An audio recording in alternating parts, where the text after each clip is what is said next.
बरेच लोकांनी कमी लेखलं, त्याबद्दल काय सांगाल त्यांना? नाही कसं आहे माहिती का, खरंच मी बैलगाडी क्षेत्रात जयेश पाटलाला मानतो. हा त्याच्यासारखा माणूस नाही, बरोबर. रोकटोक बोलणारा आपल्याला पटतो बाबा. तुम्ही आणि जसं तो जयेश पाटील म्हणतो की खरंच ज्यांनी ज्यांनी कमी लेखलं ना त्यांनी मुंबईमध्ये यावं.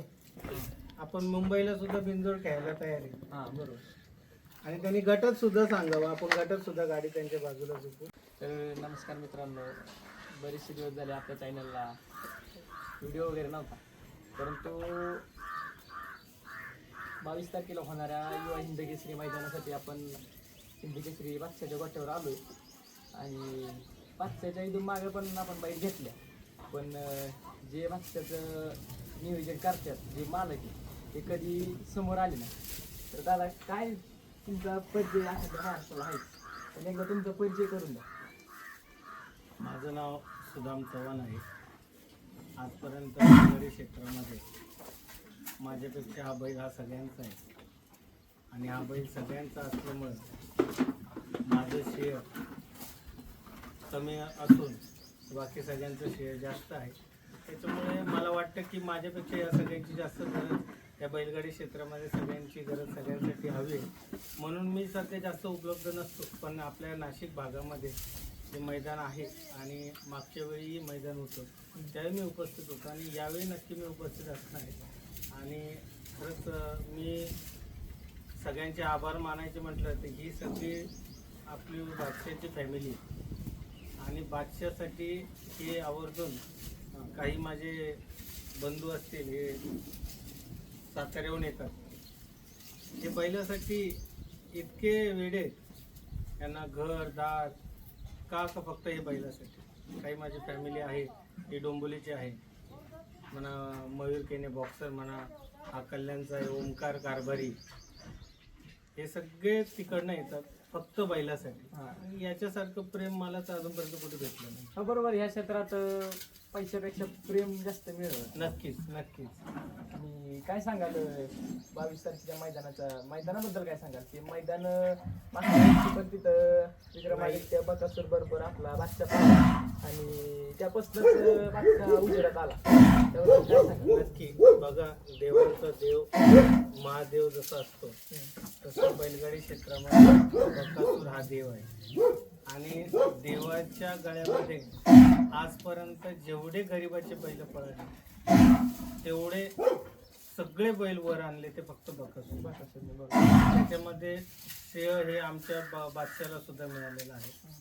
आणि माझी पहिली बाईट होती, त्या पहिल्या बाईटमध्ये अक्षरशः मला आनंदाचे अश्रू आले होते का बकासूर हा देव माझ्या बैलाच्या गळ्यात पळाला. एवढं मोठं भाग्य मला मिळालं. आणि माझी आयुष्यात शेवटची एवढीच इच्छा आहे की हा देव बकासूर गोर गरिबाच्याच बैलांसाठी झालेला आहे. बरोबर. आणि मला नाही वाटत की देव बकासूर कुठलाही गरिबाचा बैल हा कुठल्याही गरिबाला बैल भेटलेला नाही. फक्त बकासूरच आणि देवाच्या कृपेने त्याला एवढं दिलेलं योगदान आहे. आणि त्याचे मोठे त्याला मालकही चांगला मिळाले, संतोष मामाही चांगले मिळाले आणि आम्हाला हे सगळं घडून आणलं. आमचं कशात काही नसताना ते राहुल आप्पा गोरे. बरोबर. काय आपण प्रत्येक नियोजनात प्रत्येक पायऱ्यात आपणचा हात असतो. नक्की नक्की. आम्हाला तर खरंच भाग्य आमचं की राहुल आप्पा सारखा माणूस आम्हाला भेटला. काय आमचे भाग्य की आम्ही एक फोन झाला, आप्पाने म्हटलं आप्पा आपल्याला काही करून आपल्या नाशिक भागामध्ये बकासूर तुम्हाला आणावाच लागेल. तर आप्पाने कुठल्याही गोष्टीचं हे न करता आप्पाने फक्त म्हणे ठीक आहे चालेल म्हणे करू आपण. एवढं मोठं शब्द भेटलं बैलगाडी क्षेत्रामध्ये, याच्यापेक्षा भाग्य काय म्हणे. बरोबर. या क्षेत्रात फक्त शब्दालाच किंमत आहे. नक्कीच. शब्दाला खूपच किंमत आहे आणि असे शब्दाला किंमत पाळणारे लोक क्वचितच आहे, मी असं म्हणेन. बरोबर. काय सांगाल मागच्या वर्षी बकासूर बरोबर पळालेला आणि ह्या वर्षीचा पैरा कोण असणार? बघा, आम्हाला तर अपेक्षा आहे पैरा चांगलाच असणार. नक्की पैरा चांगलाच आहे. बैल पण नाशिकचा आहे आणि नाशिक म्हणलं की बादशाचं नाव हे आवर्जून येतच. नक्की नक्की. पैरा हा चांगलाच आहे आणि तुम्हाला 22 तारखेला ही गाडी चांगली पळताना दिसेल. पैरा खूपच चांगला घातलेला आहे आणि नाशिक भागामध्ये युवा हिंद केसरी मैदान हे बनकर साहेबांनी हां इतकं चांगलं मैदान ठेवलेलं आहे आणि मला खूप अभिमान वाटतं की नाशिक जिल्ह्यामध्ये आमच्या बनकर साहेबांनी की नाशिक भागासाठी प्रत्येकाच्या घरोघरी जाऊन प्रत्येकाच्या मैदानामध्ये जाऊन सगळ्यांना आवर्जून आमंत्रित केलेलं आहे की बाबा तुम्ही मैदानाला या. याच्यासारखं भाग्य आमच्या नाशिक भागाला कधीच मिळालं नाही. हे भाग्य आम्हाला बनकर साहेबांनी बैलगाडी क्षेत्रात 3 फेऱ्यासाठी आम्हाला दिलेलं आहे. बरोबर दादा. आणि त्याच बरोबर 2 दिवसापूर्वी झालेलं मुंबईत ते श्रद्धांजली केसरी होतं. त्या मैदानात बादशाह आणि शार्दूल ती गाडी चांगली पळाली आणि तिथं गुलाल प्राप्त केला. काय सांगा? नाही, गाडी ही आहे ना, अचानक रात्री आम्हाला इंजिनियर अमोल राठोडे संभाजीनगरचे हां त्यांचा फोन आला म्हणे की दादा आपल्याला बादशाहबरोबर पहिरा करायचा आहे. तर आमचं संभाजीनगरमध्ये एक मैदान होतं. त्या मैदानामध्ये आमची गाडी चांगली पळाली. गाडी गटाला इतकी स्पीड लागली गाडीला की गाडी खूप सुट्टा निकाल लागला. सेमीला गाडी आमची काही कारणास्तव चुका झाल्यानंतर गाडी फॉल झाली. म्हटलं आपली गाडी एवढी चांगली पळते, गाडी जर चांगली पळत असेल तर आपण परत पळवण्यात चांगली गोष्ट आहे, आपण पळवू. म्हणून आम्ही तोच पायरा घेऊन आम्ही मुंबईत उतरलो. हां मुंबईत उतरल्यानंतर आम्हाला त्या गाडीवर विश्वास होता. आम्हाला पहिल्या गटाला सुद्धा गाडी कडानीच लागली, सेमीला सुद्धा गाडी कडेने लागली. आणि बघा, नशिबात जर तुमच्या गुलाल असेल तर तो कोणी हिरावून घेऊ शकत नाही. बरोबर. आणि त्या दिवशी आमचा गुलाल हा फिक्सच होता आणि देवाने आम्हाला तो गुलाल घेऊन दिला. बरं. काय सांगाल आता सध्याला बघतोय तर कडानी एकदम ठाम पळतोय. बरीचशी जण बोलली की कडानी बैल पळत नाही पण त्या दिवशी सगळ्यांची तोंड बंद केली त्याने. नक्की. बघा, मी माझ्या तोंडाने माझ्या बैलाबद्दल माझा म्हटल्यापेक्षा या सगळ्यांच्या बैलाबद्दल वावा करण्यापेक्षा बैल हा लोकांना दाखवून देतो काय पळतो आणि काय नाही. त्यामुळे त्याच्याबद्दल मला सांगायची गरजच नाही भागत की तो पळतो की नाही पळतो. तो जीवाची आकांक्षा करून कडाने पळो नाही तर कुठे नाही पळतो, पण तो पळतो आणि खरंच तो पळतो. त्याच्याबद्दल मला काही वाटत नाही की बाबा त्याला कड आली की कुठलं आलं की काय आलं, पण तो नक्की. आणि जेव्हा बैल मुंबईत जातो ते मग बिनजोड असो किंवा 3 फेऱ्याचं मैदान, एक मुंबईच्या मातीचं आणि बादशाचं एक नातं वेगळं. म्हणजे जेव्हा जाईल तिथं तो गुलाल हा 100% घेतोच. नक्की घेतो, गुलाल हा घेतो. काय ते नातंच वेगळं आहे. आणि आम्हाला जेव्हा मुंबईमध्ये आता माझा जरी जन्म झाला, माझी कर्मभूमी ही नाशिकच आहे. बरोबर. आणि मुंबई जरी जन्मभूमी असली तरी त्या जन्मभूमीवर त्यांनी बादशाने एक अशी वेगळी तयार केलेली आहे. माझे बैल पहिले होऊन गेले. पहिले वजीर होता, वजीर नंतर रॉकेट नंतर बादशाह, हे असे भरपूर माझे नामांकित बैल होऊन गेले. आणि आज बादशाने मला कुठल्याही प्रकारचं ना मुंबईमध्ये बिगर गुलालाचं ठेवलं, ना सातारा भागात, ना नाशिक भागात. बरोबर. तर मला गुलाल हा त्याने कधीच नाराज केला नाही. आणि बैल तर पळतोच, पण दादा काय सांगाल की बैलाचं जे नियोजन करतात जो विराज पवार आपल्या कायम पडद्याच्या पाठीमागनं नियोजन करतो, त्या भावाबद्दल काय सांगाल? कारण तो तिथनं साताऱ्यामधनं बैलासाठी नाशिकला येतो, एवढे हाल करतो स्वतःच्या जीवाचं आणि बैलाला गुलाल हा प्राप्त करून देतो. मी मगाशीच सांगितलं होतं, हा बैल माझा नाही, हा बैल त्यांचाच आहे. जर एखादा माणूस जर एवढ्या लांबून येतोय साताऱ्याहून, आज माणूस साधं पाणी आणायला सांगितलं तर कानकूच करतो. बरोबर. अशा टायमाला जर एखादा व्यक्ती जर आपल्यासाठी साताऱ्याहून येतोय, तो त्या बैलासाठी येतो. तो बैल त्याचा आहे. मी फक्त तिथे उभा असतो आणि त्या बैलाच्या आवडीपोटी जर साताऱ्यात येतो. आणि मला नाही वाटत की त्याचं काय वावग आहे. आणि त्याचे श्रेय किंवा यांचे श्रेय त्या बैलासाठी खूप आहे. आणि बैल खरंच त्यांच्यासाठी पळतो आणि त्यांचा जीवही तेवढा आहे त्या बैलावर. अक्षरशः बैल जर मी कदाचित जर माझ्या घरी काही कार्यक्रम असला नाशिक भागात, तर मी बैल बोलवतो, दादा विराज बैल पाठवून दे.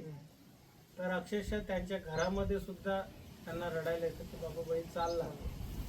म्हणजे इतकं त्यांचं एक घरातलं कौटुंबिक नातं बैलाचा आणि त्यांचा एक बॉन्ड वेगळाच झालाय. हो, एकदम घरातलं नातं झालेलं आहे. आणि ते म्हणतात की काही झालं तरी बैल हा आमच्या शेवटपर्यंत हा आमच्या दारातच पाहिजे. म्हटलं ठीक आहे, तुमचा बैल आहे, तुमच्याच दारात राहील, काही अडचण नाही. मी आजही शब्द देतो, उद्या तेच माझं शब्द राहील. आणि दादा बैल पळणं महत्वाचं का संबंध महत्वाची या क्षेत्रात? कारण बैल तर पळतोच पण संबंध पण बघा. तितकेच महत्वाचे. नाही, तुम्ही खूप लाखाची गोष्ट बोलले. बैल आज पळणार आहे, उद्या माझा बैल कमी होणार आहे.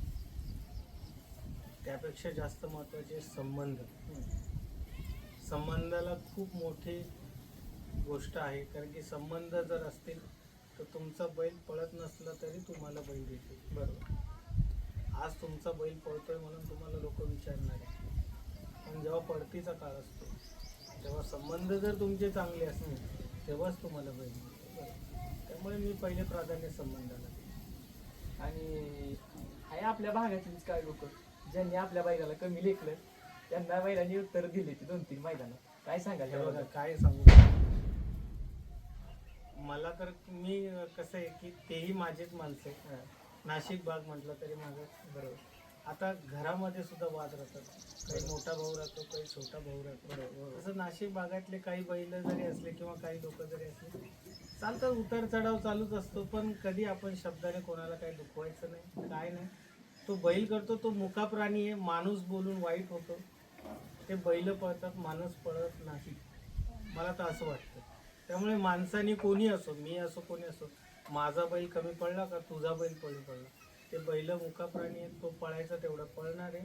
पण आपण आपल्या तोंडातून आपली वाणी खराब करायची, मला तर असं वाटतं. त्यांना काय सांगाल आज जे कमी लेखलं त्यांना काय सांगाल? नाही, कारण ते कसं आहे आपले की- भागातले असून आपल्याला कमी लेखले तुम्ही, परंतु आपल्याला बाहेरचे संभाजीनगर असो, मुंबई असो किंवा इकडं सातारा भाग असो, हे कंटिन्यू तुम्हाला फोन करत असतात पहिल्यांसाठी, पण नाशिकच्या बैलाला नाशिकच्या लोकांनी पहिला दिला नाही. त्याबद्दल काय सांगाल? कसं आहे, प्रत्येक घरामध्ये असतं की माणसाला बाहेर खूप किंमत असते आणि घरात किंमत नसते. तसाच आपला भाग आहे. आणि त्याच्यामध्ये काही, मला तर काय वाटतं की ठीक आहे, त्यांना एखाद्याला आपल्या नाशिक भागातल्या लोकांना नसेल वाटत, तो त्यांचा प्रश्न. पण मी सगळ्यांना शुभेच्छा देतो आणि प्रत्येकाने त्याचा बैल हा आयुष्यात पुढे न्यावा, बरोबर. माझी इच्छा आहे. मी कुठल्याही नंदीला नाव ठेवत नाही, तोही महादेवाचा नंदी आणि आपलाही महादेवाचा नंदी.